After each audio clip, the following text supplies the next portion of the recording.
Hi guys, how are you? कैसे हैं आप? एक बार फिर से आपका स्वागत है आपके अपने यूट्यूब चैनल हक आपका। आज यहाँ पर प्रीवियस ईयर क्वेश्चन पेपर 2006 को हम यहाँ एनालिसिस करेंगे और ना केवल एनालिसिस करेंगे बल्कि यहाँ पर इंपॉर्टेंट क्वेश्चंस और भी यहाँ हम डिस्कस करने वाले हैं। जो भी कॉन्सेप्ट आएगा उसको अच्छे से पूरा हम करेंगे। उस कॉन्सेप्ट से और क्वेश्चंस क्या बन सकते हैं उनको भी डिस्कस करेंगे और आगे की प्लानिंग बता दूं मैं आपको कि जैसे ही हमारे ये प्रीवियस ईयर क्वेश्चन पेपर हो जाएंगे, बिकॉज यू नो वेल, कामयाबी का एक रास्ता प्रीवियस ईयर क्वेश्चन पेपर से ही होकर जाता है। कोई भी किसी भी आयोग का पेपर क्यों ना हो, अगर आपने प्रीवियस ईयर क्वेश्चन कर लिए हैं तो आपको काफी आसान हो जाता है उसकी प्रिपरेशन करना। तो इसीलिए हम इस सीरीज को लेकर चल रहे हैं। आपने देखे भी होंगे, हमारे पिछला भी पेपर आपने देखा है। तो अगर आप फर्स्ट टाइम चैनल पर आए हैं तो चैनल को सब्सक्राइब करें, वीडियो को लाइक करें, क्योंकि इस सीरीज को होने के बाद तुरंत ही हम क्या करेंगे, मॉक टेस्ट आपके लिए लेकर आएंगे, जिनको करने के बाद आप में खुद ही कॉन्फिडेंस हो जाएगा कि इस बार तो बेड़ा पार होने ही वाला है। तो आई होप आपने चैनल सब्सक्राइब कर लिया होगा। शुरू करते हैं आज की क्लास को।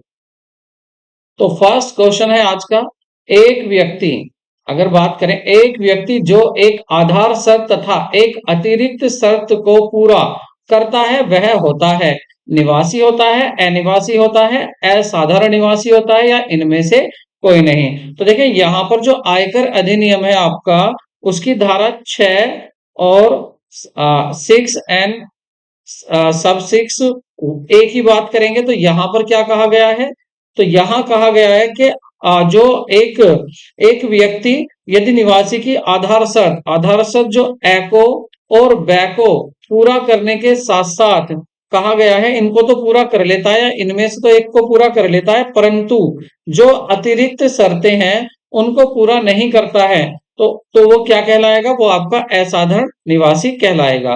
तो ऑप्शन आपका 3 सही होगा। और ये क्या होगी शर्त, ये होगी कि कम से कम 120 दिन, 120 दिन या इससे अधिक भारत में रहना। 100 120 नहीं, 182 दिन या इससे अधिक, 182 दिन या इससे अधिक भारत में रहना होना चाहिए। या दूसरी कि जो पिछली वर्ष है, गत वर्ष है, उससे पूर्व के 4 सालों में कुल मिलाकर कम से कम 365 दिन भारत में रहा हो, तथा तथा जो तथागत पिछलागत वर्ष है, पिछली जो साल है, उसमें कम से कम 60 वर्ष भारत में रहा हो या 182 दिन भारत में रहना चाहिए पिछले वर्ष में। 4 साल तो है ही, 4 साल में तो 365 दिन है ही, लेकिन पिछली साल भी 60 दिन या 182 दिन रहना जरूरी होता है, तभी वो कहलाता है आपका निवासी। तो यहां पर क्या हो जाएगा, ये असाधारण निवासी होगा। नेक्स्ट क्वेश्चन देखते हैं। कौन सा कार्यालय प्रबंध का तत्व नहीं है? पर्यावरण, एनवायरमेंट, रिसोर्सेज, मार्केटिंग या मैनेजरल एबिलिटी। तो यहां पर देखिए क्या है, 3 जो है आपका मार्केटिंग, इसमें नहीं आता है। नेक्स्ट क्वेश्चन देखते हैं। एक संगठन में उत्तरदायित्व निहित होते हैं, लाइन अधिकारी में, स्टाफ में या अनौपचारिक अधिकारियों में या इनमें सभी में। तो सही आंसर होगा आपका ऑप्शन ए, लाइन अधिकारी में। नेक्स्ट क्वेश्चन देखते हैं। स्टॉक का नगद विक्रय चालू अनुपात को करता है, तो चालू अनुपात को बढ़ाता है, घटा देता है। तो देखिए चालू अनुपात करंट रेशो की अगर बात करें हम, तो ये क्या होता है, current asset upon current liability होता है। अब आप देखिए, अगर आप स्टॉक का नगद विक्रय कर रहे हैं तो स्टॉक कहां पर आएगा, करंट एसेट में आएगा। मान लेते हैं स्टॉक है आपका 500 रुपए का, तो देखिए यहां पर स्टॉक तो एक तो एसेट कम हो गई और दूसरी एसेट क्या हो रही है, कैश आ जाएगा। तो जो टोटल लाइबल एसेट्स है उसमें तो कोई फर्क नहीं पड़ेगा, क्योंकि जो टोटल करंट एसेट है उसमें से क्या हुआ है कि 500 रुपए एक बार कम हो गए हैं, किसके, स्टॉक के नाम के। और फिर क्या हुआ है, उसी में और आ गए हैं 500 रुपए नगद आ गए हैं, कैश आ गया है। तो क्या हुआ, करंट एसेट तो उतनी ही रहेगी। इसका मतलब कोई फर्क नहीं पड़ने वाला, अप्रभावित रहेगा। तो ऑप्शन आपका 3 सही होगा। फॉर्मूला आपको याद रखना है, करंट रेशो का करंट एसेट अपन अपॉन करंट लायबिलिटी, और आइडियल रेशो होता है 2:1। देखिए मुझे लगता है कि कहीं हो सकता है कि ये लिखा हुआ आपको दिखाई दे रहा ना हो, मेरा फोटो मुझसे रुक रहा है, इसलिए मैं अपने कैमरे को हाइड कर लेता हूं। ठीक है, अगर आपको कोई प्रॉब्लम हो तो आप बता सकते हैं। नेक्स्ट क्वेश्चन देखते हैं। नेक्स्ट क्वेश्चन है, प्रबंध के निम्नलिखित कार्यों का क्रम में संपन्न होते हैं। जो प्रबंध के कार्य हैं वो किस क्रम में संपन्न होते हैं? देखिए, हैं तो सभी प्रबंध के कार्य है, अब आपको इनका क्रम बताना है। तो सबसे पहले क्या होता है? सबसे पहले होता है आपका नियोजन होता है, नियोजन के बाद आपका ऑर्गेनाइजिंग मतलब संगठन होता है, संगठन के बाद आपका निर्देशन होता है, निर्देशन होता है आपका, और निर्देशन मतलब डायरेक्टिंग, और लास्ट आपका क्या है? नियंत्रण होता है, कंट्रोलिंग। तो देख लेते हैं इसको कहाँ पर आ रहा है। देखिए, फर्स्ट क्या आएगा आपका? थर्ड सबसे पहले आना चाहिए नियोजन, देन फर्स्ट आना चाहिए आपका संगठन मतलब ऑर्गेनाइजिंग, ऑर्गेनाइजिंग या ऑर्गेनाइजेशन, ठीक है। और उसके बाद है आपका डायरेक्टिंग होना चाहिए मतलब फोर्थ होना चाहिए, और लास्ट आपका नियंत्रण होना चाहिए, ठीक है। तो अब देखिए ये किससे मैच कर रहा है? तो ये आ रहा है आपका थर्ड, फर्स्ट, फोर्थ और सेकंड। तो ये आ रहा है आपका थर्ड, फर्स्ट, फोर्थ और सेकंड, सॉरी सेकंड है ये, और नहीं सेकंड।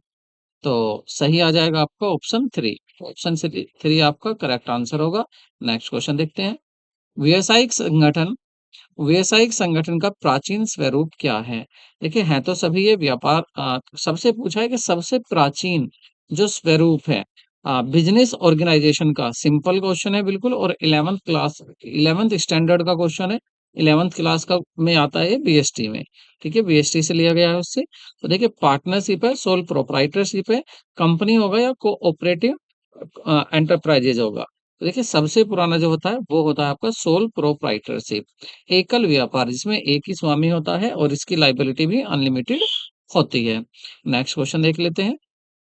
कर निर्धारण वर्ष 2006-7 के लिए ऐसे व्यक्ति की वेतन से आय आय पर वैधानिक कटौती की राशि क्या होगी जिसकी वेतन से आय 3 लाख रुपए से अधिक है? तो देखिए, यहाँ बात हो रही है 2006-7 की। तो उस टाइम पर बात करें तब क्या थी? शून्य थी। तो इसके लिए आंसर क्या था? शून्य था। लेकिन अब आपको, अब के अकॉर्डिंग जो आपके ईयर्स चल रहे हैं, अब इसके अकॉर्डिंग आपको देखना है। जैसे कि अब चल रहा है आपका 2025, तो आपको देखना है 2024 टू 25 या 25 टू खैर 26 तक ये नहीं पहुंचेगा, एग्जाम पहले हो जाएगा। तो 20 आपको देखना है, 2024 टू 25 और इसके आसपास के ईयर आप देख सकते हैं। नेक्स्ट क्वेश्चन की तरफ चलते हैं। धारा 80 L की कटौती को समाप्त कर दिया गया है, कौन से कर निर्धारण वर्ष के अनुसार कर दिया गया है? तो ये कर दिया गया है आपका कर निर्धारण वर्ष 2006-7 से कर दिया गया है इसको समाप्त। नेक्स्ट क्वेश्चन देखते हैं। नेक्स्ट, लागत लेखांकन आधारित है इकेरा लेखा प्रणाली पर, भारतीय बहीखाता प्रणाली पर, दोहरा लेखा प्रणाली पर, उपयुक्त में से किसी पर भी नहीं। तो सही आंसर होगा आपका double entry system, double entry system पर ही कॉस्ट अकाउंटिंग आपका निर्भर करता है। नेक्स्ट क्वेश्चन देखते हैं। त्रिव अनुपात का एक जांच है, या क्विक रेशो की बात हो रही है, और क्विक रेशो किसकी जांच करता है? Quick ratio test of solvency बताता है, प्रॉफिटेबिलिटी दिखाता है, परफॉर्मेंस दिखाता है, लिक्विडिटी दिखाता है। तो ये दिखाता है आपका लिक्विडिटी, और इसका जो आदर्श रेशो होता है वो कितना होता है? 1:1 होता है। इस कैटेगरी में दो रेशो आपके मेन है, आपका एक हो जाएगा आपका करंट रेशो, और दूसरा हो जाता है आपका क्विक रेशो, जिसको एसिड टेस्ट रेशो भी कहते हैं। तो एसिड टेस्ट रेशो क्या बताता है? लिक्विडिटी दिखाता है। किसके बीच में संबंध बताता है? तो आपका जो क्विक रेशो होता है, क्विक रेशो का फॉर्मूला होता है आपका लिक्विड एसेट, लिक्विड एसेट या क्विक एसेट इसको कह सकते हैं, quick asset on current liability, इन दोनों के रेशो को दिखाता है आपका current ratio. Next question, sorry quick ratio. Next question देखते हैं। किस संपत्ति पर ह्रास का अनुमान्य है? On which asset depreciation is allowable? तो किस पर लगेगा डेप्रिसिएशन? क्या पशु पर लगेगा, कैटल पर लगेगा, ट्री प्लांट्स पर लगेगा, गुडविल ऑफ द बिजनेस पर लगेगा, या प्लांट पेटेंट्स पर लगेगा? तो देखिए, यहाँ पर अगर बात करें ट्री प्लांट्स, पेटेंट्स, तो देखिए पेटेंट्स और गुडविल इस ये अमोर्टाइज होती है। क्या होती है? ये अमोर्टाइज होती है। लेकिन जो आंसर दिया हुआ क्या दिया हुआ है? गुडविल दिया हुआ है। क्योंकि देखिए, कैपिटल की जो वैल्यू है वो कम नहीं होगी, बढ़ेगी, प्लांट की वैल्यू भी कम नहीं होंगी, प्लांट बढ़ते ही जाएंगे, टी प्लांट्स। और पेटेंट्स जो हैं आपके, पेटेंट्स और गुडविल, हाँ, पेटेंट्स की भी वैल्यू कम नहीं होगी, जो आपका पेटेंट्स है वो तो रहेगा ही, उसके पेटेंट्स आप उसको बेचेंगे कहाँ? लेकिन जो गुडविल है वो क्या, उस पर अमोर्टाइजेशन होता है। तो यहाँ अमोर्टाइजेशन को क्या कहा गया है? डेप्रिसिएशन पूछा गया है, ठीक है। यूपी का पेपर आया हुआ है, तो उसमें यहाँ क्या पूछ लिया गया? उसको डेप्रिसिएशन कह दिया गया है अमोर्टाइजेशन को। तो ये किस पर आता है आपका? ख्याति पर आता है। नेक्स्ट देखते हैं। एक सांसद एक सांसद का वेतन किस शीर्ष में कर योग्य होगा? तो वेतन के होगा, व्यापार अथवा पैसे से लाभ होगा, पूंजी से लाभ होगा, अन्य साधनों से आय होगा। तो ये अन्य साधनों से आय होगा, क्योंकि यहाँ पर किसका? सांसद के वेतन की बात हो रही है। ये वेतन हो गए भी, तो आप इसमें कंफ्यूज ना होना, वेतन में किस में होगा आपका? ये अन्य साधनों से आय में शामिल होता है। आयकर अधिनियम की किस धारा में करदाता को परिभाषित किया गया है? तो जो करदाता को परिभाषित किया गया है वो धारा 27 में परिभाषित किया गया है। नेक्स्ट क्वेश्चन देखते हैं। देखिए बात ये है, क्वेश्चन रीड करने के बाद हमें तुरंत उसका आंसर देना है, लेकिन अगर यहाँ पर लगता है कि उससे रिलेटेड कुछ और बताना जरूरी है तो उसको मैं बता के जरूर चलूंगा। और जहां मुझे लगता है कि आपका टाइम वेस्ट होगा अगर मैं उसको ज्यादा देर तक बताता हूँ, तो फिर आपको इस चैनल पर आने का क्या बेनिफिट होगा? यहाँ पहला मेन ये चीज देखी जाती है कि आपको जो हेल्पफुल जितनी भी हेल्पफुल सामग्री है वो भी प्रोवाइड करानी है, वो भी मिनिमम टाइम में। एफिशिएंसी भी तो देखनी है आपकी, एफिशिएंसी भी होनी चाहिए और साथ में आपकी इफेक्टिवनेस भी, दोनों ही यहाँ पर होनी है। तो निम्न में से किस वर्ष में औद्योगिक नीति प्रस्ताव नहीं घोषित किया गया था? औद्योगिक नीति प्रस्ताव घोषित किस वर्ष नहीं किया गया था? तो 1979 में नहीं किया गया था। नेक्स्ट क्वेश्चन देखते हैं। अंशों के प्रकार होते हैं, तो अंशों के कितने प्रकार होते हैं? 4 होते हैं, 3 होते हैं, 2 होते हैं या 5 होते हैं? तो सही आंसर होगा आपका 2 होते हैं। ठीक है। नेक्स्ट क्वेश्चन देखेंगे। भारत में विदेशी विनिमय प्रबंध अधिनियम लागू किया गया था। तो भारत में विदेशी प्रबंध अधिनियम कब लागू किया गया था? ये लागू करने की बात करें तो ये लागू किया गया था 1 जून 2000 से, 1 जून 2000 से। नेक्स्ट आपका एक्स वाई के अभिप्रेरण सिद्धांत का प्रतिपादन किया गया था। The motivation theory of X and Y has been propounded by Maslow, Ouchi, Herzberg या एमसी ग्रेगर? तो मैक ग्रेगर द्वारा किया गया था। और जेड का किसके? आउची के द्वारा किया गया था। तो एक्स वाई जेड ये आपको तीनों याद रखने हैं। ये तीनों सिद्धांत किसने दिए हैं? नेक्स्ट क्वेश्चन देखते हैं। ठेकों में सोपान धारा निम्नलिखित में से किससे संभावित परिवर्तन के विरुद्ध सुरक्षा प्रदान करती है? ठेकों में सोपान धारा इसकी बात हो रही है, ठेकों में सोपान धारा की बात हो रही है। ये किससे संभावित परिवर्तनों के विरुद्ध सुरक्षा प्रदान करती है? सामग्री, श्रम या अन्य व्ययों के मूल्यों के, या ठेका मूल्य के, या लाभ प्रतिशत के, या इनमें से कोई नहीं? तो सही आंसर होगा सामग्री, श्रम एवं अन्य व्ययों के मूल्य में ये सुरक्षा प्रदान करती है। नेक्स्ट क्वेश्चन देखते हैं। रिलेशन बिटवीन मीन मीन क्या मीडियन मोड, यहाँ पर होगा रिलेशन आपको बताना है मीडियन और mode. Mean, mode, median. Mode लिख लेते हैं इसको, मोड और मीडियन। तो इनमें क्या होगा आपका? मीन, मीडियन और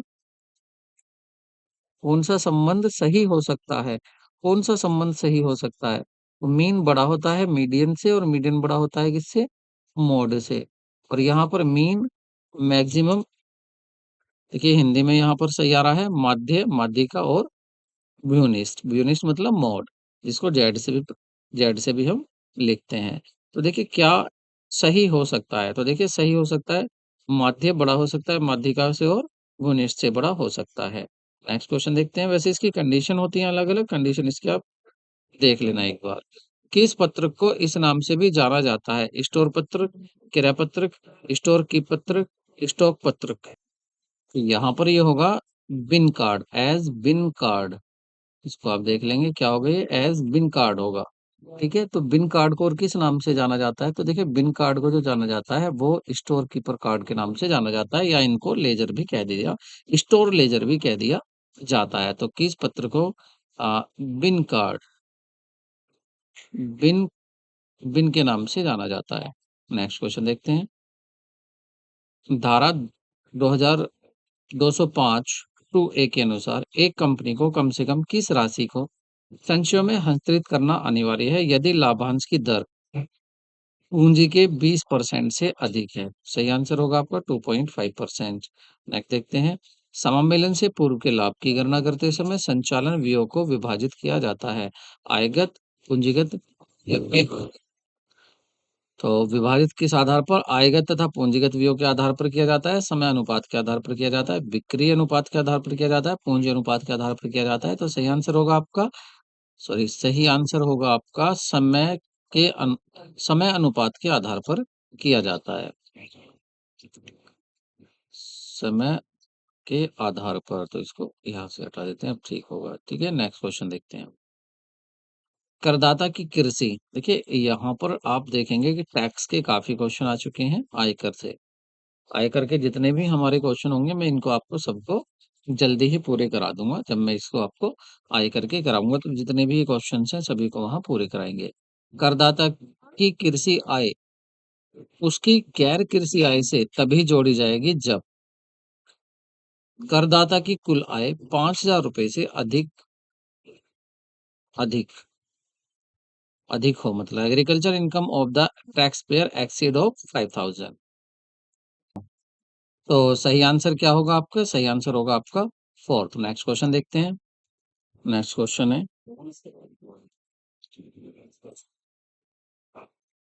प्रबंध को एक प्रक्रिया के रूप में परिभाषित किया गया है। हेनरी फ्योल द्वारा, F.W. टेलर के द्वारा, एल्टन मेयो के द्वारा, या पीटर एफ ड्रेगर के द्वारा।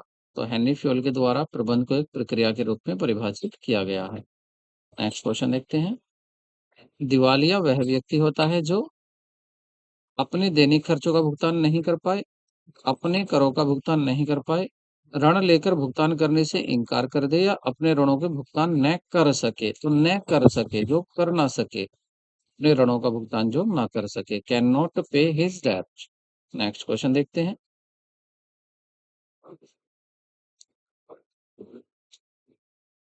अविलंबित दायित्व एक दायित्व है। A contingent liability is a liability जो वर्तमान में नहीं है परंतु भविष्य में हो जाएगा, जो किसी अन्य व्यक्ति द्वारा चुकाया जाए, जिसकी होना या न होना भविष्य में किसी घटना पर निर्भर करता है, या जो गत वर्षों में न चुकाया गया। तो ये होता है आपका कॉन्टिजेंट लाइबिलिटी। ये होगी आपकी जो होना या न होना किसी घटना पर डिपेंड करता है। जैसे कोर्ट में केस है, अगर कोर्ट में केस चल रहा है और आपकी कंपनी पे किसी कंज्यूमर ने केस किया गया है, अब पता नहीं कोर्ट का क्या जजमेंट होगा।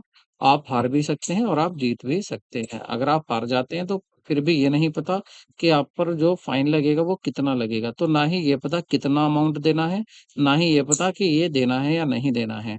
तो ऐसे दायित्व को बोलते हैं आपका अविलंबित दायित्व या कॉन्टिजेंट लाइबिलिटी बोलते हैं इसको। कॉन्टिजेंट लाइबिलिटी में ये भी होता है कि यहाँ पर इसको अगर आप बैलेंस शीट बना रहे हैं तो आप इसको नोट टू अकाउंट में शो करते हैं। नेक्स्ट क्वेश्चन है, कृषि भूमि से प्राप्त किराया आय है। तो कृषि भूमि से प्राप्त किराया कौन से आय होगा? कृषि आय होगा, आकस्मिक आय होगा, व्यवसायिक आय होगा, या पैसे से आय होगा। तो ये होगा व्यवसायिक आय होगा, बिजनेस इनकम होगा। नेक्स्ट क्वेश्चन देखते हैं। तुलनात्मक आर्थिक चिट्ठी में 10,000 का प्रारंभिक व्यय घटकर 500 रुपये हो गया, इसे क्या माना जाएगा? तो प्रारंभिक व्यय क्या था? पहले 10,000 था और अब 10,000 क्या हो गया है? वो 5,000 हो गया है घटकर। तो इसको क्या माना जाएगा? क्या प्रारंभिक व्यय का विक्रय माना जाएगा, या चालू संपत्ति माना जाएगा, या परिचालन से लाभ में समायोजन, या इसमें से कुछ नहीं? तो देखिए ये क्या कर दिया आपने? समायोजन कर दिया हो गया होगा। इन सब का क्या होगा समायोजन कर दिया गया होगा। नेक्स्ट क्वेश्चन देखते हैं। एक भारतीय नागरिक को एक भारतीय नागरिक को जो रोजगार हेतु विदेश जाता है होने और निवासी होने के लिए भारत में कम से कम कितने दिन ठहरना होगा? तो किसकी बात हो रही है? भारतीय नागरिक की ही बात हो रही है। तो उसको ठहरना होगा कम से कम 60 डेज ठहरना होगा। नेक्स्ट नेक्स्ट क्वेश्चन देखते हैं। आयकर अधिनियम 1961 लागू हुआ था, तो ये कब से लागू हुआ था? 1 अप्रैल 1962 से। नेक्स्ट क्वेश्चन देखते हैं। कृषि फर्म के मैनेजर को मिलने वाला वेतन होता है, पैसे से आय होगा, कृषि से आय होगा, पूंजी से आय होगा, या वेतन से आय होगा? तो ये होगा आपका वेतन से आय, कृषि फार्म के मैनेजर को मिलने वाला।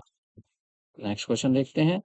44 AB के अंतर्गत हिसाब किताब का अंकेक्षण अनिवार्य है किंतु कुल बिक्री से अधिक न हो। तो उस समय पर क्या था आपका? ये था आपका 40 लाख से ऊपर न हो। नेक्स्ट क्वेश्चन देखते हैं। वित्तीय वर्ष दो 2004-5 का कर निर्धारण वर्ष कौन सा होगा? तो इसका कर निर्धारण वर्ष 2004-5 की बात कर रहे हैं, तो कर निर्धारण वर्ष कौन सा होगा? ये होगा आपका 2005-6 होगा। इससे आगे वाला नेक्स्ट क्वेश्चन देखते हैं। भारत में असाधारण निवासी कौन हो सकता है? व्यक्तियों का संघ, कंपनी, हिंदू अविभाजित परिवार या साझेदारी परिवार। तो ये हो सकता है हिंदू अविभाजित परिवार, ये असाधारण निवासी हो सकता है। नेक्स्ट क्वेश्चन देखते हैं।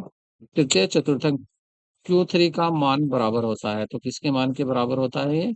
माध्यिका के 1.5 या तृतीय दशमलव के बराबर होता है या पिछहत्तरवां शतांक होता है, तो ये होता है आपका पिछहत्तरवां शतांक के बराबर। ठीक है, नेक्स्ट क्वेश्चन देखते हैं। 200 पदों का माध्य 48 है तथा क्रमांक विचलन 3 है, इन पदों का वर्गों का योग होगा। तो यहाँ पे आपका फॉर्मूला वर्क करेगा। फॉर्मूला कौन सा होगा इसके लिए? तो आपको फॉर्मूला याद रखना है। फॉर्मूला होगा आपका standard deviation is equal to under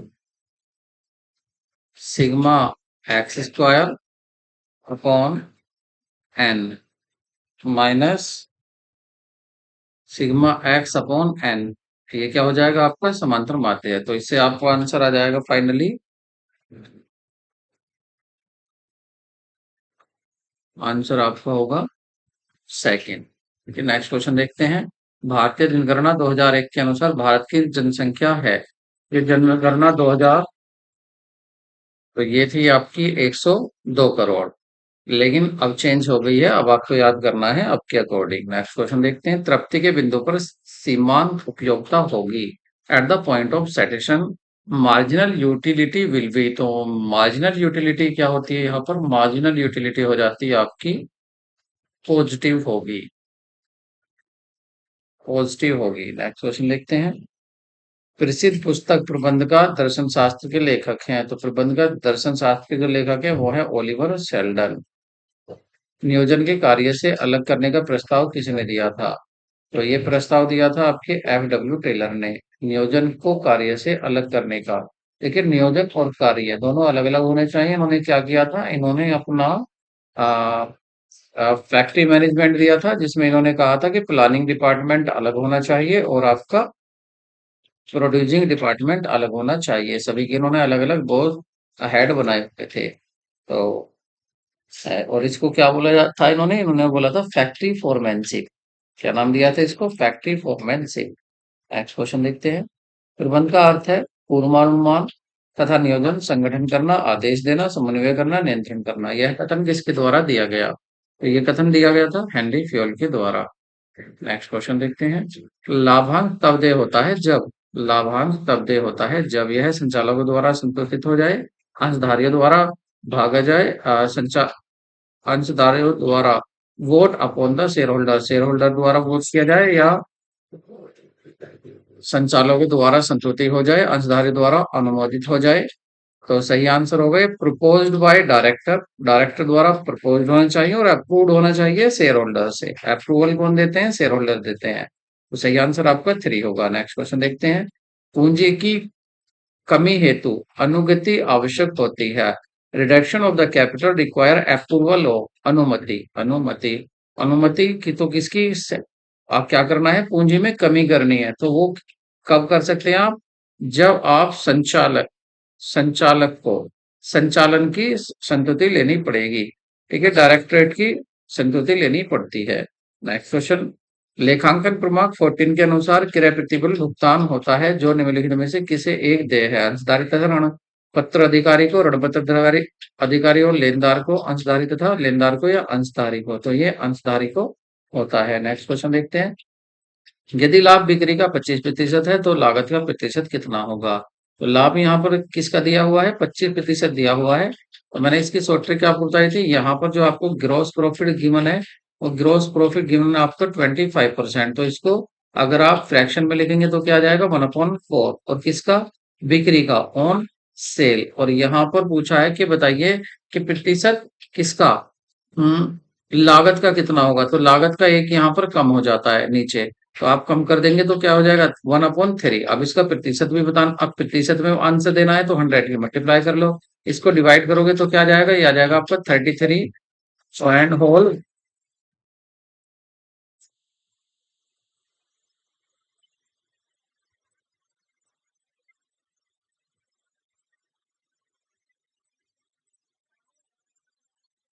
तो ये मैंने करेक्ट कर दिया है। नीचे आपका 3 था, तो यहाँ पर क्या आ जाएगा, आपका 3 आ जाएगा। तो आंसर आपका फोर्थ होगा। ठीक है, याद रखना, अगर आपको 1/5 दिया हुआ है ऑन सेल और आपको कॉस्ट का बताना है, तो आप इसको 1/4 लिख सकते हैं ऑन सेल। ये क्यों होता है ऐसा? ये यूनिटरी मेथड से होता है कॉस्ट का। और अगर कॉस्ट का दिया हुआ है आपको 1/4, तो एक नीचे डिनोमिनेटर बढ़ा सकते हैं आप, हर बढ़ा सकते हैं आप, 1/5 कर सकते हैं। ये यूनिटरी मेथड से कर सकते हैं। देखिए, ये मैंने आपको एचटेट में भी कराए हैं, बीपीएससी के लिए जो फतेह सीरीज चलाई थी वहां पर भी ये इस तरह के क्वेश्चन मैंने पूरे कराए हैं। और जब मैं अभी आपके मॉक टेस्ट कराऊंगा तो उसमें भी आपको इस तरह के क्वेश्चन पूरे कराऊंगा। नेक्स्ट क्वेश्चन देखते हैं। यदि कारखाना उपरी व्यय 70,000 है और जिसका 70% बिक्री के साथ परिवर्तित होता है, तो इसमें स्थिर भाग की राशि कितनी होगी? तो देखिए, 70% तो बिक्री के साथ परिवर्तित हो जाता है, इसका मतलब 30% ऐसा है जो परिवर्तित नहीं होता है। लेकिन ये बात हमें बतानी है रुपीज में, तो 30% निकाल देते हैं 70,000 का, तो ये हो जाएगा आपका सात या 21,000। तो ये आ जाएगा आपका आंसर 3, 21,000 इसका हो जाएगा 30%, 30% ऑफ 70,000 का। नेक्स्ट देखते हैं। हरित अंशों का पुनः निर्गमित करने पर लाभांश को हस्तांतरित किया जाता है।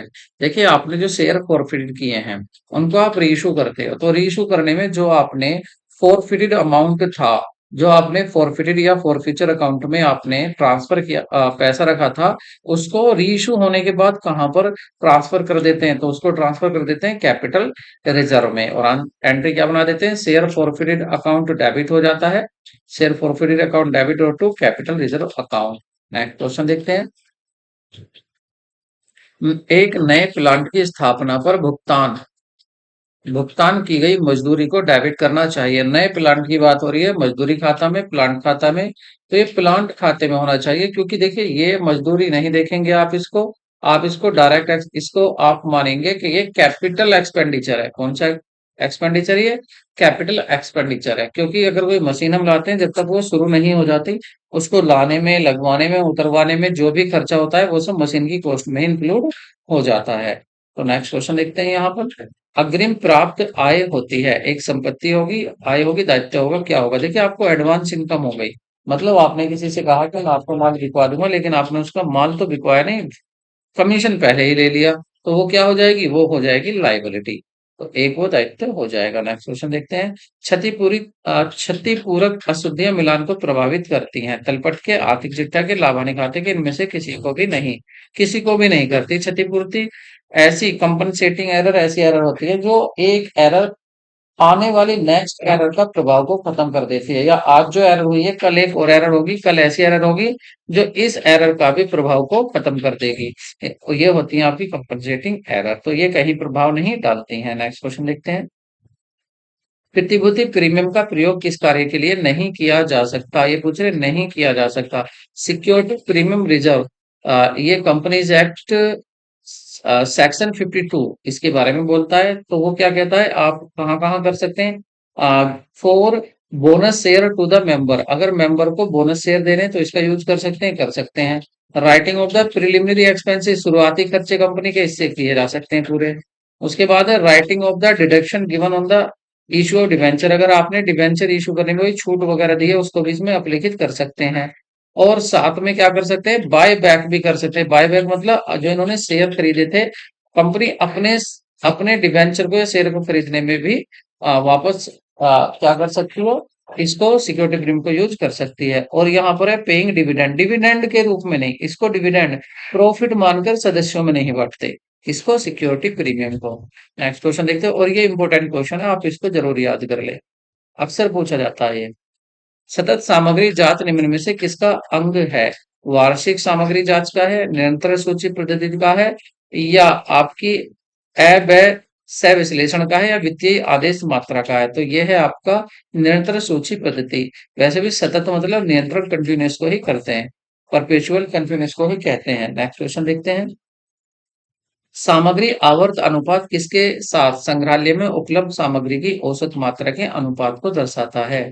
एक निश्चित अवधि में उपयोग की हुई सामग्री की मात्रा, एक निश्चित अवधि में खरीदी हुई, सॉरी, सामग्री की मात्रा, एक निश्चित अवधि में निर्गमित सामग्री की मात्रा, या इनमें से कोई नहीं। तो सही आंसर होगा एक निश्चित अवधि पर, एक निश्चित अवधि पर उपयोग की हुई सामग्री की मात्रा को दर्शाता है। संग्रह में उपलब्ध सामग्री की औसत मात्रा। क्या सामग्री आवर्त अनुपात। मटेरियल टर्नओवर रेशियो की यहाँ पर बात हो रही है। मटेरियल टर्नओवर रेशियो या stock turnover ratio. Stock turnover ratio दिखाता है कि एक निश्चित अवधि में आपने कितनी सामग्री उपयोग की है। अर्जन प्रतिफल। अर्जन प्रतिफल अनुपात प्रति अंश आय तथा किसके बीच संबंध दर्शाता है, तो ये दर्शाता है प्रति अंश बाजार मूल्य के। निम्नलिखित में से कौन सा व्यवसायिक पूर्वानुमान सिद्धांत नहीं है। निम्न में कौन व्यवसायिक पूर्वानुमान का सिद्धांत नहीं है। संभाव्यता का सिद्धांत, क्रिया प्रतिक्रिया का सिद्धांत, ऐतिहासिक अनुभव सिद्धांत या समय विलंबन सिद्धांत। तो सही होगा ऐतिहासिक अनुभव सिद्धांत, हिस्टोरिकल एक्सपीरियंस प्रिंसिपल। ये पूर्वानुमान का सिद्धांत नहीं होता है। नेक्स्ट क्वेश्चन देखते हैं। यदि औसत वसूली अवधि 15 दिन है और औसत पुस्तकीय प्राप्यताएं 45,000 रुपए है, तो कुल वार्षिक उधार बिक्री क्या होगी। उधार बिक्री क्या होगी। तो इसके लिए आपका फॉर्मूला है, आप फॉर्मूला इसमें लगाएंगे। फॉर्मूला क्या बन जाएगा, देखिए औसत वसूली अवधि का फॉर्मूला लगाते हैं। औसत वसूली अवधि।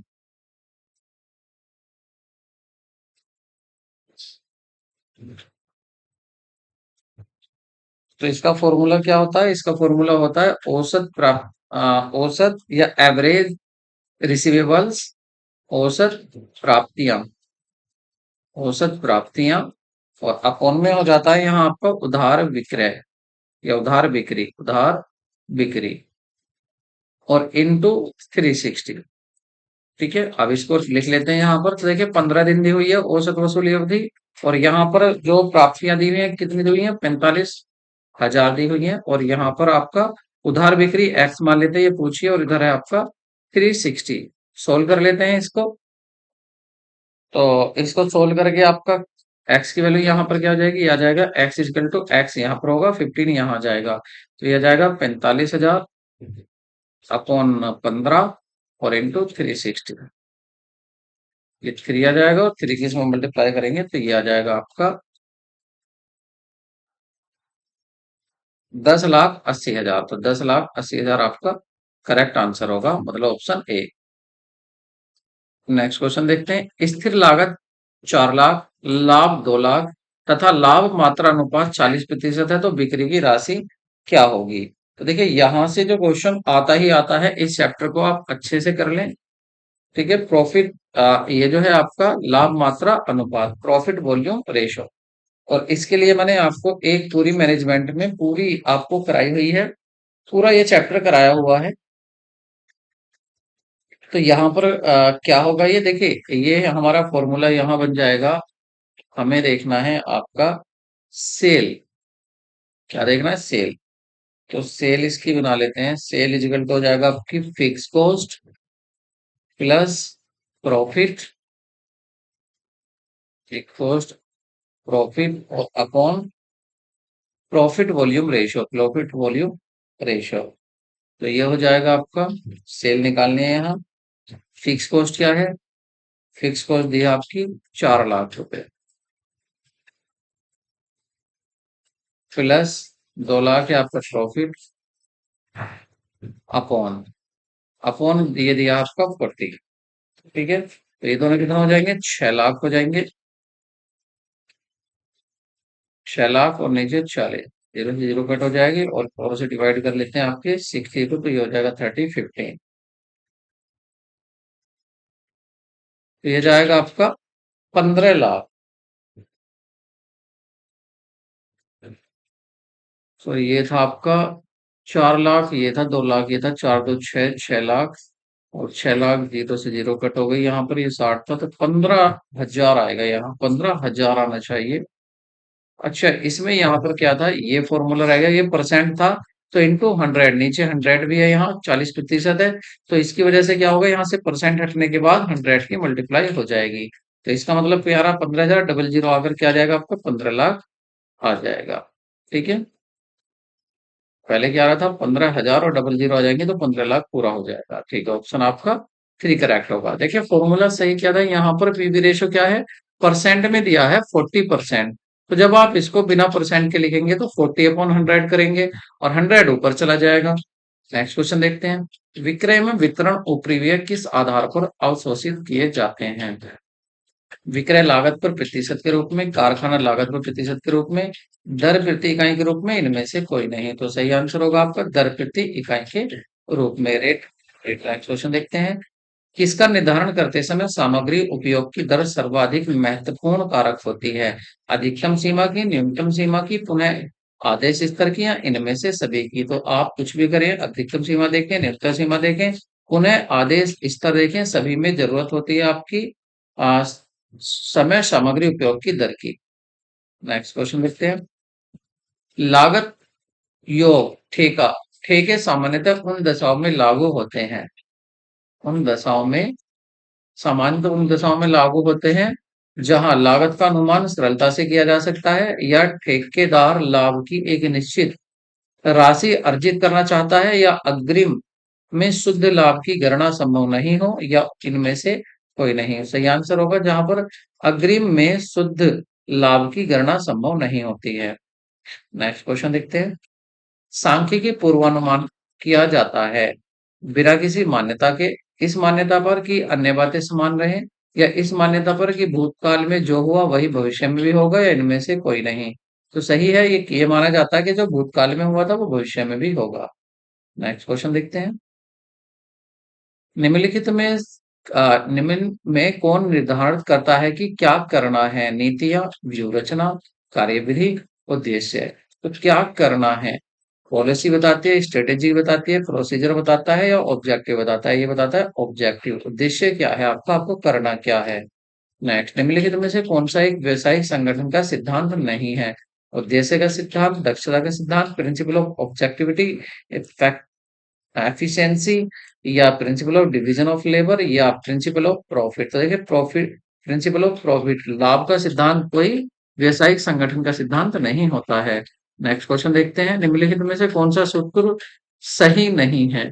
सही नहीं है, निम्नलिखित कोट को अपना उत्तर दीजिए, कौन सा सही नहीं है?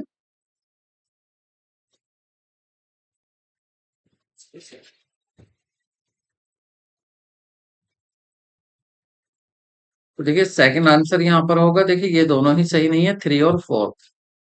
3 और 4 दोनों सही नहीं है, तो आपका आंसर 2 हो जाएगा। नेक्स्ट क्वेश्चन देखते हैं।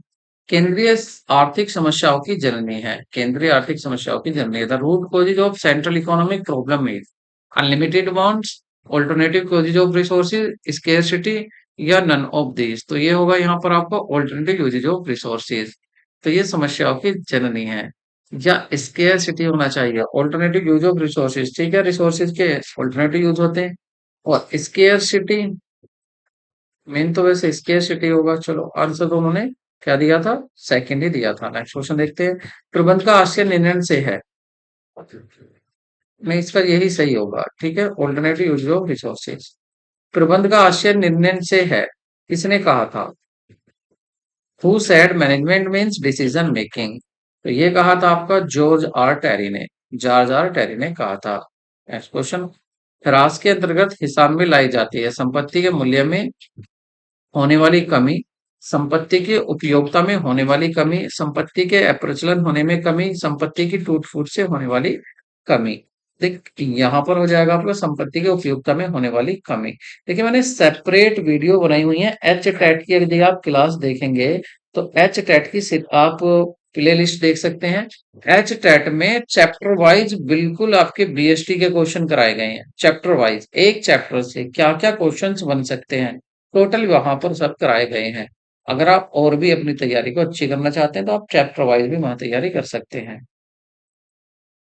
साझेदारी फर्मों साझेदारी फर्मों का एकीकरण होने पर संपत्ति एवं दायित्व के पुनः मूल्यांकन से होने वाला लाभ साझेदारों की पूंजी खाते में डेबिट किया जाता है। साझेदारियों का एकीकरण होने पर संपत्ति एवं दायित्व के पुनः मूल्यांकन पर होने वाला लाभ साझेदारों की पूंजी खाते में डेबिट किया जाता है, साझेदारों की पूंजी खाते में क्रेडिट किया जाता है, नए फर्म के लाभानी अनुपात में क्रेडिट किया जाता है, या इनमें से कोई नहीं। तो सही आंसर होगा आपका साझेदारों की पूंजी खाते में क्रेडिट किया जाता है। और वैसे भी आपको पता है अगर प्रॉफिट, अगर पार्टनर्स को कुछ दे रहे हैं तो क्या होता है, पार्टनर्स कैपिटल अकाउंट जो होता है वो क्रेडिट ही होता है। अगर पार्टनर से कुछ लिया जाता है तो पार्टनर कैपिटल अकाउंट को डेबिट किया जाता है। नेक्स्ट क्वेश्चन देखते हैं। अंतिम रहतियों का मूल्य दिया हुआ है 72,000 तथा अग्नि बीमा पॉलिसी की राशि है 63,000 तथा स्कंद वास्तविक हानि जो हुई है वो हुई है 54,000 थी। पॉलिसी की औसत वाक्याव्यवस्था थी। दावे की राशि ज्ञात कीजिए। तो बताइए कितनी राशि का दावा हो सकता है। अंतिम रहतियों का मूल्यांकन कितना था? 72,000। इसमें जो अग्नि के पॉलिसी ली है वो ली है आपने 63, लेकिन वास्तविक हानि जो है वो है आपकी 54,000। तो आपको बताना क्या है, इसमें बताना है सही क्या होगा। तो इसके लिए फॉर्मूला लिख लेंगे आप। फॉर्मूले से इसको सोल्व करते हैं। कैसे करेंगे? हमें निकालना है दावे की राशि। तो फॉर्मूला लिख लें क्योंकि ये इंपॉर्टेंट क्वेश्चन है, आ सकता है दावे की राशि।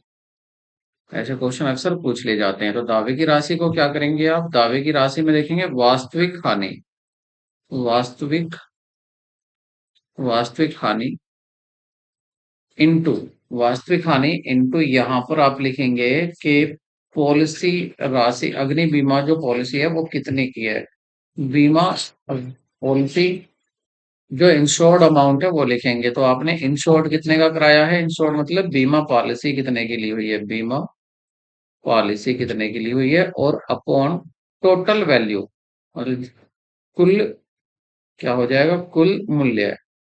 कुल मूल्य संपत्ति का कितना है, जो भी आपकी संपत्ति नष्ट हुई है। तो यहाँ पर आप देखेंगे, देखिए यहाँ वास्तविक हानि कितनी हुई है? 54,000 रुपए हुई है। ठीक है, और इनटू आपकी जो पॉलिसी है वो कितने की कराई हुई है? आपने 63,000 की कराई हुई है। और टोटल जो इसकी वैल्यू है वो कितनी है? 72,000। डिवाइड कर लेते हैं। तो यहाँ पर इसको डिवाइड करते हैं, 30 से 30 कैंसिल,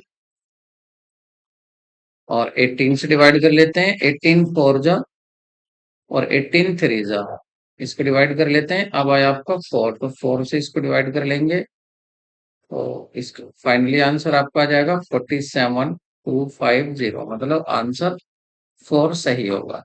ठीक है, नेक्स्ट क्वेश्चन देखते हैं। निम्नलिखित में से कौन सा कथन सही नहीं है? निर्णयन प्रबंध का प्राथमिक कार्य है। बिल्कुल नहीं। प्रबंध निर्णयन का प्रक्रिया है। निर्णयन तथा निर्णय दोनों एक ही हैं। परिसीमित विवेकता हार्वर्ड एवं साइमन की देन है। तो पूछा है कौन सा सही नहीं है। तो सही नहीं है कि निर्णयन एंड निर्णयन दोनों ही, निर्णय और निर्णयन दोनों ही एक है। तो डिसीजन मेकिंग और डिसीजन ये सेम नहीं होते हैं। नेक्स्ट क्वेश्चन देखेंगे। अधिकतम अनुशासन होता है, मैक्सिमम डिसिप्लिन कहाँ पर होता है? लाइन ऑर्गेनाइजेशन में, स्टाफ ऑर्गेनाइजेशन में, फंक्शनल ऑर्गेनाइजेशन में, लाइन एंड स्टाफ ऑर्गेनाइजेशन है। तो सबसे ज्यादा जो होता है वो होता है लाइन ऑर्गेनाइजेशन में, और लाइन संगठन से ही क्वेश्चन आपके ज्यादा पूछे भी जाते हैं। नेक्स्ट क्वेश्चन देखते हैं। निम्न में कौन सा समीकरण सही नहीं है? तो जो समीकरण सही नहीं है वो कौन सा होगा? विशुद्ध राष्ट्रीय उत्पाद बराबर होता है कुल राष्ट्रीय उत्पाद माइनस ह्रास। ठीक है, net national product, net NNP, NNP total national product minus depreciation. तो ये आपका सही होगा, सी। नेक्स्ट क्वेश्चन देखते हैं। सहसंबंध गुणांक है, correlation coefficient is always positive होगा, नेगेटिव होगा, कोई सा भी हो सकता है, या इनमें से कोई नहीं, तो कोई सा भी हो सकता है। नेगेटिव भी हो सकता है और पॉजिटिव भी हो सकता है। सहसंबंध गुणांक में धनात्मक चिन्ह तब होगा जब एक्स के मान बढ़ रहे हैं और वाई के मान घट रहे हो, या दोनों के मान बढ़ रहे हो। देखिए दोनों के बढ़ रहे हो तो पॉजिटिव होगा, या तो दोनों के बढ़ रहे हो या दोनों के ही कम हो रहे हो। दोनों के ही कम हो रहे हो तो आपका क्या हो जाएगा? पॉजिटिव हो जाएगा। तो ऑप्शन आपका दूसरा सही होगा। नेक्स्ट क्वेश्चन देखते हैं। प्रतिगमन विश्लेषण मापक करता है, रिग्रेशन एनालिसिस मेजर क्या मेजर करता है? तो ये मेजर करता है आपका एक्स वाई श्रेणी के बीच फलनिक संबंध को।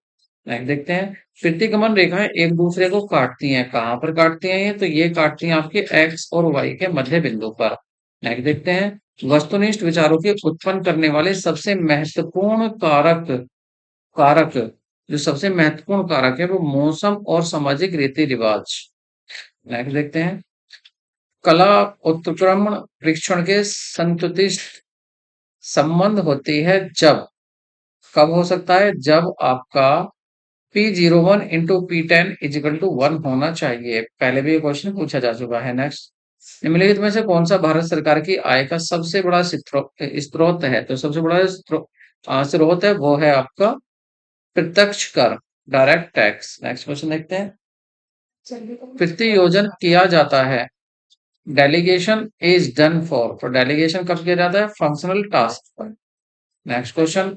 ऋण पत्रों के निर्गमन पर कटौती एक सम मूल्य पर, प्रीमियम पर, कटौती पर, अंकित मूल्य पर। कह रहे ऋण discount on the issue of debenture is ये एट पार होता है, discount at premium, at discount कहेंगे उसको, या एट फेस वैल्यू।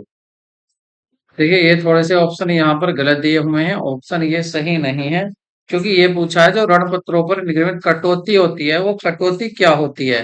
पहला ऑप्शन है आपका, पहला दिया हुआ था ये वास्तविक संपत्ति होती है, वास्तविक संपत्ति होती है। दूसरा ऑप्शन था इसका आपका अवास्तविक संपत्ति होती है, अवास्तविक संपत्ति होती है। या तीसरा ऑप्शन था आपका स्थायी संपत्ति होती है, स्थायी संपत्ति होती है। या फोर्थ था आपका चालू संपत्ति होती है, चालू संपत्ति होती है। तो सही आंसर होगा इसका दूसरा आपका, क्या होती है आपकी अवास्तविक संपत्ति होती है। ठीक है, नेक्स्ट क्वेश्चन देखते हैं। कंपनी के पूर्वाधिकार अंशों का शोधन नहीं किया जा सकता, सममूल्य पर, प्रीमियम पर, शोधन नहीं किया जा सकता कटौती पर, या अंकित मूल्य पर। जो प्रीफरेंस शेयर है वो कंपनी कैन नॉट बी, तो कहाँ नहीं किया जा सकता है? तो वो कंपनी के प्रीफरेंस शेयर का किस पर नहीं किया जा सकता? कंपनी के कैन नॉट बी रिडीम्ड। तो सही आंसर होगा यहाँ पर आपका एट डिस्काउंट, थर्ड होगा यहाँ पर कटौती पर। नेक्स्ट क्वेश्चन देखते हैं। प्राप्य प्राप्य शब्द में सम्मिलित रहते हैं केवल व्यापारिक लेनदार, केवल व्यापारिक देनदार, व्यापारिक देनदार एवं प्राप्य बिल, व्यापारिक लेनदार एवं देय बिल। तो सही आंसर होगा आपका थ्री। देखिए यहाँ पर बात हो रही है ट्रेड रिसीवेबल। जो ट्रेड रिसीवेबल है उसमें दोनों होते हैं आपके, बिल्स रिसीवेबल भी होते हैं और प्लस आपके डेटर्स भी होते हैं, जो आपको पैसा देंगे जिसको आपने उधार माल बेचा है। नेक्स्ट देखते हैं। उस व्यवसायिक संगठन के प्रारूप का नाम बताइए जिसमें प्रबंधकर्ता को कहते हैं। मतलब प्रबंध भी करता ही होगा। अच्छा, प्रबंधक को कर्ता कहते हैं, जिसमें प्रबंधक को क्या कहते हैं? कर्ता कहते हैं। तो वो होता है आपका संयुक्त हिंदू परिवार firm, joint Hindu family firm जो होती है, बिजनेस जो होता है उसमें क्या होता है, जो सीनियर सिटीजन होता है उसी को कर्ता कहा जाता है। नेक्स्ट क्वेश्चन देखते हैं। औपचारिक समूह के माध्यम से तथा उसके द्वारा कार्य संपादित करने की कला ही प्रबंधन है, यह परिभाषा दी है। तो यह परिभाषा किसने दी है? हेराल्ड कुंज ने दी है। नेक्स्ट क्वेश्चन देखते हैं। नियोजन में सम्मिलित होता है, उद्देश्य होते हैं, नीतियां होते हैं, व्यूह रचना होता है, या उपयुक्त सभी होते हैं। तो ये सभी शामिल किए जाते हैं, उद्देश्य भी निर्धारित किए जाते हैं और नीतियां भी बनाई जाती हैं, व्यूह रचना भी बनाई जाती है। तो ये सभी शामिल होते हैं आपके प्लानिंग में। नेक्स्ट क्वेश्चन देखते हैं। फ्रैंकिंग मशीन का उपयोग किया जाता है, तो फ्रैंकिंग मशीन का जो उपयोग किया जाता है वो डाक टिकट हेतु किया जाता है। नेक्स्ट क्वेश्चन देखते हैं। फाइलिंग का उद्देश्य क्या होता है? तो फाइलिंग का उद्देश्य होता है पत्रों को उचित प्रकार से छांटा जाना, बिल्कुल सही है। पत्रों को उचित रखा जाना, ये भी ठीक है। पत्रों को शीघ्र शीघ्र उन्हें प्राप्त किया जाना, तो ये सभी इसमें आ जाते हैं। नेक्स्ट क्वेश्चन देखते हैं। पार्षद अंतर्नियम संबंध स्थापित करता है, तो जो पार्षद अंतर्नियम जिसको एओए भी आर्टिकल ऑफ एसोसिएशन कहते हैं, तो ये किस में संबंध बताता है? ये बताता है संबंध कंपनी तथा इसके सदस्यों के बीच एवं कंपनी के सदस्यों में परस्पर, between the company and its member and between the member of the company. और सही होगा। Next question. व्यवसायिक संगठन का वह प्रारूप जिसके लिए कोई विशिष्ट अधिनियम नहीं बनाया गया है, साझेदारी कंपनी, सहकारी समिति, या एकल व्यापार। तो वो है एकल व्यापार। सोल प्रोप्राइटरशिप से तो आपके दो क्वेश्चन पूछ लिए गए हैं डायरेक्ट। नेक्स्ट क्वेश्चन देखते हैं। पूंजी निर्माण की प्रक्रिया निर्भर करती है, पूंजी निर्माण की जो प्रक्रिया निर्भर करती है वो बचतों पर करती है कि सेविंग क्या है। नेक्स्ट क्वेश्चन देखते हैं। भारत में राष्ट्रीय आय का आंकलन किया जाता है, तो भारत में राष्ट्रीय आय का आंकलन जो किया जाता है वो योजना आयोग के द्वारा किया जाता है, प्लानिंग कमीशन के द्वारा। नेक्स्ट क्वेश्चन देखते हैं। वर्तमान में स्थिर मूल्यों में राष्ट्रीय आय मापने का आधार वर्ष क्या है? तो देखिए ये 2006 का क्वेश्चन पेपर चल रहा है, उसके अकॉर्डिंग क्या था आपका जब क्या तब से आधार वर्ष क्या माना जा रहा है? 19394 माना जा रहा था। नेक्स्ट क्वेश्चन देखते हैं। नेक्स्ट क्वेश्चन है आपका, निम्नलिखित में से कौन सा समसीमांत उपयोगिता का नियम है? और इसमें हाँ ये भी याद रखना है आपको कि अगर अब का पूछा तो अब को आपको याद रखना है अब क्या चल रहा है। ठीक है, ये किसके अकॉर्डिंग था? 2006 के। नेक्स्ट क्वेश्चन देखते हैं यहाँ पर, निम्नलिखित में से कौन समसीमांत उपयोगिता का नियम के नाम से नहीं जाना जाता है? तो इसमें से ऐसा कौन सा है जो लो इक्वलिटी मार्जिनल यूटिलिटी के नाम से नहीं जाना जाता है? तो वो होगा आपका ग्रोशेन का फर्स्ट नियम। ग्रोशेन का फर्स्ट नियम नहीं मान जाना जाता है। नेक्स्ट क्वेश्चन है आपका, निम्नलिखित में से कौन सा संबंध सही होगा? तो सही संबंध होगा आपका थर्ड के जो आपका मीन डाइविएशन होता है वो 4-5 होता है किसका? स्टैंडर्ड डाइविएशन के। ये आपको याद रखना है, कई बार क्वेश्चन पूछा जा चुका है। नेक्स्ट देखते हैं। परिमाप विचलन हमेशा विस्तार होता है, कम ज्यादा बराबर, कभी कभी ज्यादा भी हो सकता है। परिमाप हमेशा standardization is always in detail, तो ये हो सकता है लेस। तो परिमाप विचलन जो होता है वो हमेशा विस्तार से क्या होता है? विस्तार से कम ही होगा। ठीक है, नेक्स्ट क्वेश्चन देखते हैं। यहाँ दो चीजों की बात हुई थी, परिमाप विचलन और उसका विस्तार। ठीक है, तो नेक्स्ट देखते हैं। प्रबंध में मानवीय दृष्टिकोण का प्रतिपादन किसके द्वारा किया गया था? तो ये किया गया था आपका एल्टन मियो। इंपोर्टेंट क्वेश्चन है, काफी बार पूछा जा चुका है। एल्टन मियो के द्वारा। नेक्स्ट क्वेश्चन है, विभेदात्मक मजदूरी पद्धति को घोषणा किसने की थी? हाल्से ने, टेलर ने या वित्से ने? तो ये करी थी आपके FW टेलर ने ही इसकी घोषणा करी थी, जिसको बोलते थे पीस रेट सिस्टम। एबीसी विश्लेषण का उपयोग निम्नलिखित में से किया जाता है, तो किस लिए किया जाता है? ये क्वेश्चन थोड़ा सा इससे रिलेट पहले भी आ चुका है। स्कंद नियंत्रण से किया जाता है, स्टॉक कंट्रोल की ये क्या है? विधि है। नेक्स्ट क्वेश्चन देखते हैं। आयकर एक होता है, प्रत्यक्ष कर होता है आयकर, इनकम टैक्स डायरेक्ट टैक्स ही होता है, प्रत्यक्ष कर ही होता है। नेक्स्ट क्वेश्चन देखते हैं। करदाता की सकल आय निकालने के लिए आय के कुल कितने शीर्ष दिए हुए हैं? तो ये आय के शीर्ष दिए हुए हैं आपके करदाता की सकल आय निकालने के लिए। तो जो इसके दिए हुए हैं वो दिए हुए हैं आपके 5। कितने दिए हुए हैं? 5 दिए हुए हैं, 5 हेड दिए हुए हैं। नेक्स्ट क्वेश्चन देखते हैं। करदाता की निवासीय स्थिति प्रत्येक वर्ष बदल सकती है? बिल्कुल बदल सकती है। निश्चित रूप से बदलेगी, ये नहीं कह सकते। नहीं बदलेगी, ये भी नहीं कह सकते। तो फर्स्ट आंसर सही होगा कि बदल सकती है। नेक्स्ट क्वेश्चन देखते हैं। किसी व्यवसाय व्यवसाय की संपत्ति से आशय होता है कि संपत्ति कैसे आएगी? देखिए ये होता है आपका अगर बात करें तो यहाँ पर आपकी जो एसेट होती है, तो एसेट्स होती है आपकी कैपिटल प्लस लायबिलिटी। अब यहाँ क्या पूछा है? यहाँ पूछा है आपकी एसेट ही पूछा है, तो ये क्या होगी? कैपिटल प्लस लायबिलिटी, मतलब आपका ऑप्शन 3 सही होगा। नेक्स्ट देखते हैं। 1 जनवरी 2005 को एक मशीन और प्लांट और मशीन की जो मूल्य था वो 80,000 था। 31 दिसंबर 2005 को इसका मूल्य 1,20,000 रुपए था। वर्ष के दौरान 10,000 रुपए का हिरास के रूप में अपलिखित किया गया, तो इसका परिणाम क्या होगा? कोसों का स्रोत होगा 30,000 का, कोसों का उपयोग होगा, तो ये होगा कोसों का उपयोग 50,000 का। नेक्स्ट क्वेश्चन देखते हैं। अंश निर्गमन पर जो प्रीमियम दिखाया जाता है, जो अंश निर्गमन कर रहे हो, इशू कर रहे हो शेयर, और वो भी किस पर? एट प्रीमियम पर। तो ये जो प्रीमियम है इसको पूछ रहे हैं कि कहाँ पर शो करोगे आप? आर्थिक चिट्ठे के दायित्व पक्ष में करोगे, आर्थिक चिट्ठे के संपत्ति पक्ष में, लाभ हानि खाते में करेंगे? नहीं, ये जो होता है आर्थिक चिट्ठे में होता है, लेकिन दायित्व पक्ष में, जिसमें आपका आता है रिजर्व एंड सरप्लस में ये दिखाया जाता है। नेक्स्ट क्वेश्चन लिखते हैं। पूंजीगत व्यय को आयगत व्यय में परिणत करने के निम्न परिणाम हो सकते हैं। अगर आपने कैपिटल एक्सपेंडिचर को रेवेन्यू एक्सपेंडिचर मान लिया, तो इससे क्या होगा? आपका सीक्रेट रिजर्व बन जाएगा, गुप्त संचय बन जाता है। संगठनात्मक चार्ट के प्रकारों में निम्नलिखित नहीं है, तो कौन सा नहीं होता? वर्गाकार चार्ट नहीं होता है। नेक्स्ट क्वेश्चन देखते हैं। नियंत्रण विस्तार मतलब स्पान ऑफ कंट्रोल का मीन्स क्या है? Controlling function of the management, या स्पान ऑफ इंस्टीट्यूशन, या प्रोसेस ऑफ ऑर्गेनाइजेशन, या प्रोसेस ऑफ सिलेक्शन। तो ये होता है कंट्रोलिंग फंक्शन ऑफ मैनेजमेंट, प्रबंध का ये एक नियंत्रण क्रिया होती है। नेक्स्ट क्वेश्चन देखते हैं। अग्रता या पार्श्वता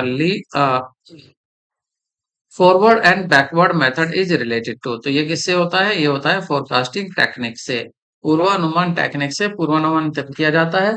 पहले पीछे का देखा जाता है क्या था और अब आगे क्या हो सकता है। नेक्स्ट क्वेश्चन देखते हैं।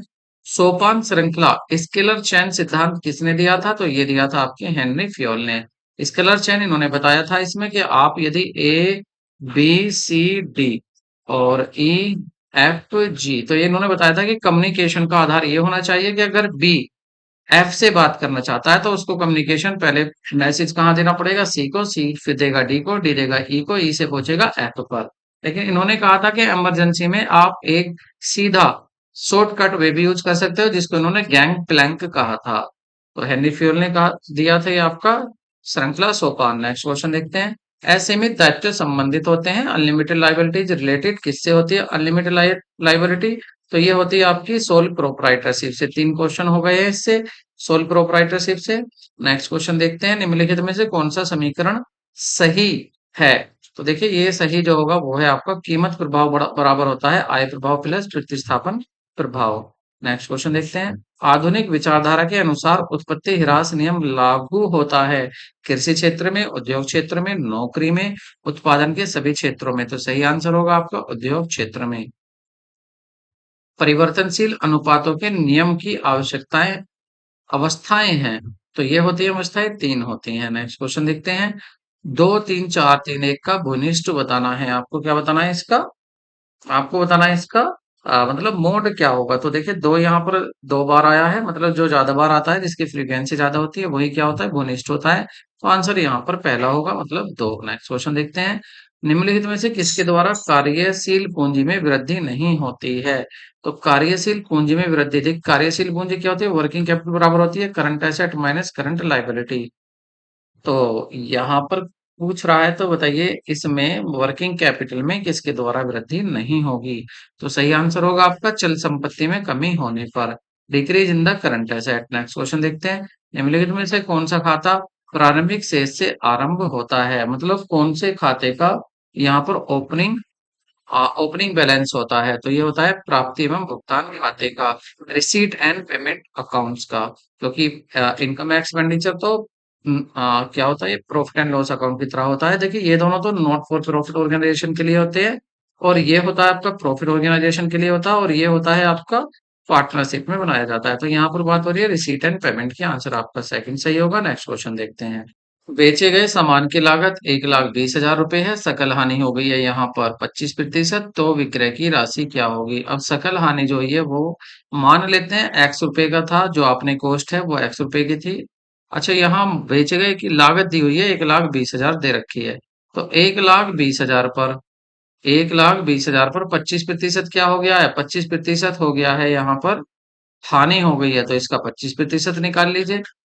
ठीक है। और 25% कितना आ जाएगा? एक बीस का आपका 60, 60 का 30, 30,000 आ जाएगा ये आपका। 30,000 आपकी सकल हानि हो गई है। पूछा क्या है आपसे? पूछ रहा है कि विक्रय कितने में किया होगा। तो 1,20,000 में से 30 कम कर दो तो 90 में आपने बेचा होगा। तो आंसर क्या आ जाएगा आपका? 90,000 आंसर आ जाएगा। लेकिन आंसर यहाँ पर गलत है, क्योंकि हमने जो लागत का 25% निकाला है, जबकि यहाँ पूछ रहा क्या है? यहाँ कह रहा है विक्रय का 25%। किसका कह रहा है? विक्रय का। अब विक्रय यहाँ पर दिया हुआ है नहीं, यहाँ पर विक्रय नहीं दिया हुआ है, तो देखिए इसको कैसे करेंगे आप? यहाँ पर आपको दिया हुआ है आ, किसका? विक्रय का। तो यहाँ पर और लागत है ये, तो मान लेते हैं विक्रय है यहाँ पर एक्स। तो एक्स का 25% निकाल लेते हैं, तो एक्स का 25% कितना आ जाएगा? ये आ जाएगा आपका x अपॉन 4। तो ये क्या है? हानि। अब आप कितने में बेचोगे? x में 1 और इसमें और कम कर दोगे 4, तो क्या आ जाएगा? 4x, ये आ जाएगा आपका 3x अपॉन 4। तो ये आ गया आपका कम करके। ये क्या है आपका? Selling price. और आप सॉरी, ये आपकी क्या आ गई? ये आ गई आपकी कॉस्ट। क्या आ गई है आपकी? देखिए गलत हो गया थोड़ा सा, सेलिंग प्राइस में तो ऐड करेंगे, सेलिंग प्राइस में ऐड करेंगे तभी तो लागत आएगी, क्योंकि उल्टा है, हानि हुई है, नुकसान हुआ है। तो सेलिंग प्राइस कितना था? एक्स, और इससे ज्यादा क्या होगा आपका? लागत होगी, तभी तो हानि हो रही है। तो इसको ऐड करेंगे तो क्या आ जाएगा? ये आ जाएगा आपका 5x अपॉन 4। तो ये क्या आ रही है आपके अकॉर्डिंग? ये आ रही है लागत, और क्वेश्चन के अकॉर्डिंग लागत क्या दी है? 1,20,000। तो 5x अपॉन 4 इजिकल टू 1,20,000 लिख देते हैं। सोल्व कर लेते हैं इसको, तो 4 से मल्टीप्लाई हो जाएगी, 5 से डिवाइड, तो ये हो जाएगा आपका 24 पंजे 120, तो ये हो जाएगा आपका 24 और 4 के यहाँ मल्टीप्लाई कर लेंगे तो 4 चौक 16, 4 दूनी 8 और 1 9, 96,000। तो आंसर क्या आ जाएगा? 96,000, मतलब ऑप्शन आपका सेकंड सही होगा। तो ऑप्शन चेंज कर लेते हैं, ऑप्शन क्या होगा सही? सेकंड आपका 96,000 सही होगा। नेक्स्ट क्वेश्चन देखते हैं।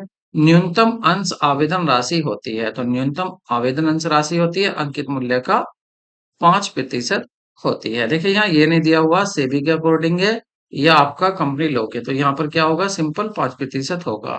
नेक्स्ट देखते हैं। नेक्स्ट क्वेश्चन है आपका, यदि यदि यदि मूल लागत 50,000 है तथा कारखाना लागत 70,000 है, तो हो एवं कार्यालय व्यय कारखाना ऊपरी व्यय का 50% हो तो लागत होगी, उत्पादन लागत कितनी होगी? देखिए मूल लागत कितनी है? 50,000। कारखाना लागत कितनी है? 70,000। और कह रहा है कार्यालय जो व्यय है वो कारखाना ऊपरी व्यय के जो कारखाना लागत है 70,000, इसके 50% है। देखिए जो ये लागत होगी, उत्पादन लागत क्या होती है आपकी? उत्पादन लागत लागत होती है, वो होती है आपकी उत्पादन लागत। मूल लागत प्लस कारखाना ऊपरी व्यय प्लस कार्यालय व्यय। और यहाँ पर दिए हैं मूल लागत कितनी दी हुई है? 50,000 प्लस कारखाना लागत 70,000 प्लस कारखाना व्यय जो कह रहा है 50% है, मतलब किसका 50%? ये है आपका कारखाने का। तो कारखाना 70 है, 70,000 का आधा 35,000। 50% मतलब आधा 35,000, ये हो जाएंगे तो कितने हो जाएंगे आपके?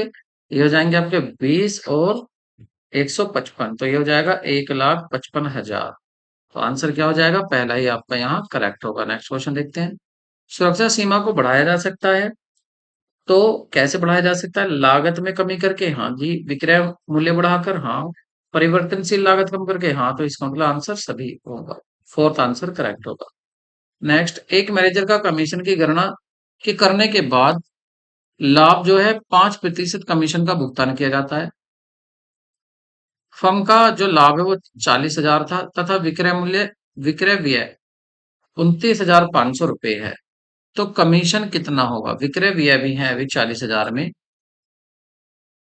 तो देखिए पहले तो आप ये जो दिया हुआ है शुद्ध लाभ मतलब नेट प्रॉफिट क्या होगा इसका, पहले ये देख लेते हैं। 40,000 है और 40,000 में से अभी कम करना है 29,500 रुपये और कम करने हैं, तो 30 ही हो जाएंगे। 30 करेंगे तो 10 और 10,500 आ गया, 10,500 आ गया।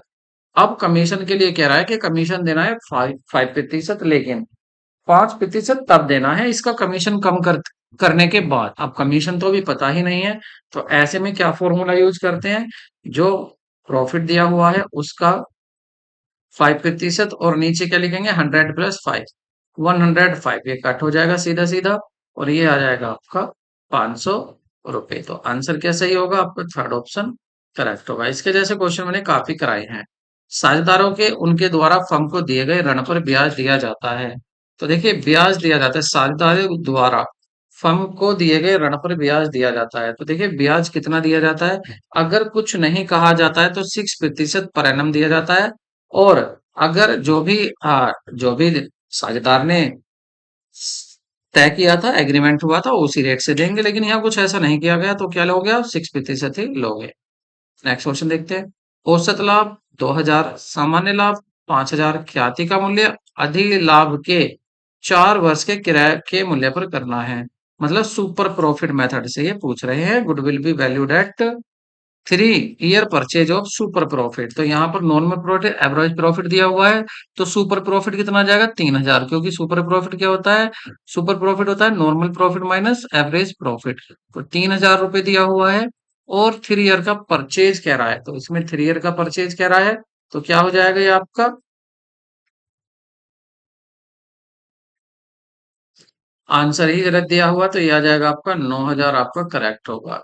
इस और ये सोल्व करके कैसे दिखाया हुआ था? ये दिखाया हुआ था कि आपका सुपर प्रॉफिट जो होगा, सुपर प्रॉफिट इन्होंने दिखाया था कि आपका average profit plus normal profit होता है, ऐसा नहीं है। सुपर प्रॉफिट होता है माइनस करके। ठीक है, तो यहाँ पर 9,000 आंसर आएगा इसका करेक्ट। नेक्स्ट क्वेश्चन देखते हैं। यदि लाभ बिक्री का 50% है तो लागत का कितना प्रतिशत होगा? मैंने आपसे कहा था कि अगर आपको ग्रॉस प्रॉफिट दिया हुआ है वही प्रतिशत में, तो आप इसको फ्रैक्शन में बना लो, 1/2 हो जाएगा। और किसका है ये है 1/2 बिक्री का, मतलब सेल का। और लाभ किसका, कॉस्ट का क्या हो जाता है, नीचे हर में से एक कम कर देते हैं तो ये हो जाएगा 1/1। लेकिन इसे बताना है प्रतिशत में, तो 100 की मल्टीप्लाई कर लेते हैं। तो 100 की मल्टीप्लाई करेंगे तो क्या हो जाएगा, 100% ही हो जाएगा। तो आंसर आपका करेक्ट हो जाएगा ट्रू। अब आप जरा देखिए आपने कितनी जल्दी, कम टाइम में आपने पूरा क्वेश्चन पेपर सोल्व कर लिया। अब क्या होगा इससे, हो सकता है किसी को प्रॉब्लम आई हो सकता है किसी को लगा हो कि ये क्वेश्चन सर नहीं करा रहे लेकिन ये मुझे करना जरूरी है। तो आप इन क्वेश्चन को सीखोगे, और सीखने के लिए कहाँ पर, मैंने इन सभी की अलग अलग चैप्टर वाइज वीडियो भी बनाई हुई है, और आगे मॉक टेस्ट भी हम इसके कराने वाले हैं। तो पहले देखिए आवश्यकता होनी चाहिए, तो यहाँ पर आपके आवश्यकता ने जन्म लिया है कुछ की, बाकी जिस पर आता है उसको आवश्यकता अभी जन्म नहीं लिया है। अब उस आवश्यकता की पूर्ति होगी आपकी आगे वीडियो देखकर। तो मिलते हैं नेक्स्ट वीडियो में, लेकिन जाने से पहले चैनल को सब्सक्राइब करें, और वीडियो पसंद आई हो तो लाइक जरूर करें। मिलते हैं नेक्स्ट वीडियो में।